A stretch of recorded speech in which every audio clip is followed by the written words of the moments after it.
खेसारी भैया एगो फिल्म के पोस्टर डलले बड़न भाई लोग, जना फिल्म के नाम बाटे प्रेम की पुजारन। पोस्टर देखनी है भाई लोग, हमरा इतना ज्यादा गुस्सा आइलक हटे। तुम्हें शर्म है कुछ? ऐसे कीजिए वैसन के पोस्टर बनेला का, वैसन तो पोस्टर नया नया क्रिएटर बड़ा सन ऊ बना देवला सन, ऊ से बेहतरीन। बात तो सही है।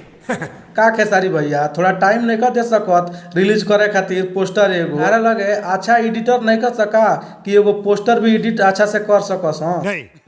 उतना बड़का टीम रखला से का फायदा कि जबकि पोस्टर एगो अच्छा से नहीं कर बना पावत। अरे भाई तू अच्छा से पोस्टर बना कर डाल लगन, पोस्टरे के हिसाब से लोग हॉल में जाला। जब पोस्टरे इतना गंदा बनेब लगन तो पब्लिक तनी भरोसा कैसे करी कि जब पोस्टर एंग बटे तो टेलर और फिल्म केंग होई। कुछ अच्छा करो लाइफ में। अब पब्लिक फिल्म देखे ना जाई तो कहबा लगन लोग फिल्म देखे जाते नहीं खे, अपना भोजपुरी में लोग खाली अश्लीलते देखेला। ऐसा बात नहीं खे, अच्छा बनेबा लगन तो लोग देखे पक्का जाई।